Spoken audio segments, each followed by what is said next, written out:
Dinamika Anies mencari cawapres, PKS mulai minder. Semakin dekatnya pemilu tahun 2024 membuat para politikus semakin giat bermanuver. Tidak mau kalah dengan saingan mereka, terus berupaya mempersiapkan diri dengan kondisi terbaik. Beberapa koalisi sudah terbentuk dengan segala persiapannya. Koalisi Perubahan dengan Capres Anies Baswedan, Koalisi Kebangkitan Indonesia Raya dengan Prabowo sebagai jagoannya, dan KIB masih mencari capres dan cawapresnya. Hanya Airlangga yang dijagokan Partai Golkar jadi capres, tapi kurang direspon partai lainnya. Mantan Gubernur DKI Jakarta Anies Baswedan resmi mendapat dukungan 3 partai politik usai PKS dan Demokrat menyusul Nasdem mendeklarasikannya sebagai calon presiden. Koalisi mereka berlabel Koalisi Perubahan. Dengan begitu, Anies kini resmi mengantongi tiket capres. Dukungan dari partai parlemen telah memenuhi ambang batas presiden atau parliamentary threshold.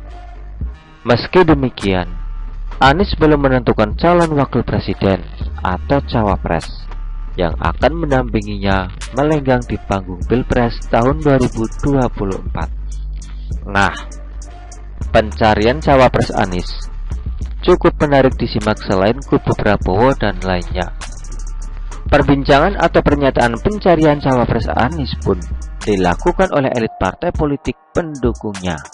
Pada dasarnya, Demokrat menginginkan ketua umumnya melenggang bersama Anies di Pilpres tahun 2024. PKS tidak mau kalah, mendorong Ahmad Heriawan bisa jadi cawapres di Koalisi Perubahan. PKS sepertinya mulai tidak percaya diri dengan mengusung AHR untuk ikut Pilpres. Kabar terbaru, Sekretaris Jenderal Sekjen PKS Abu Bakar Al-Habsyi menyatakan ada peluang Anies berduet dengan Menteri Pariwisata dan Ekonomi Kreatif atau Menparekraf Sandiaga Salahuddin Uno. Memang sih, keduanya pernah sukses memenangi Pilkada DKI Jakarta pada tahun 2017 silam. Tapi untuk berduet dengan Uno cukup sulit.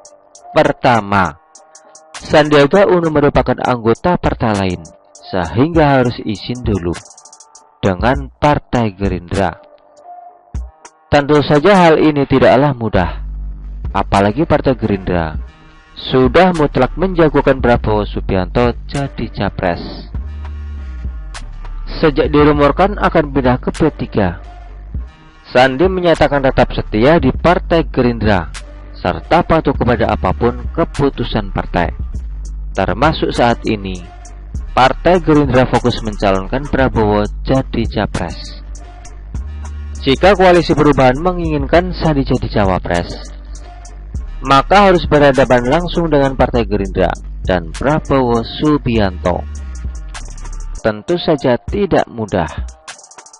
Kedua, Koalisi Perubahan beresiko menanggung malu, seolah tidak mempunyai calon lagi dari internal koalisi, malah nekat menarik figur dari koalisi lainnya.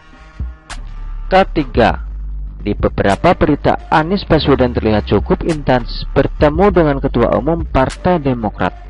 Hal ini seolah mengindikasikan jika Anies mulai tertarik dan berniat untuk menarik AHY jadi cawapresnya. Mencari sosok cawapres terbaik memang tidaklah mudah. Pertama, harus melihat kualitas individu. Kedua, melihat secara politik, seperti sosok Hovifah Indar Parawansa. Memang secara kualitas bisa memenuhi, bisa dianggap mewakili sosok perempuan, bagian dari NU dan menguasai Jawa Timur. Tetapi, Hovifah merupakan orangnya Jokowi, sehingga untuk menarik seorang Hovifah jadi cawapres cukup sulit. Begitulah kura-kura. Artikel ini diambil oleh siwon.com dan ditulis oleh Adin. Bagaimana menurut Anda?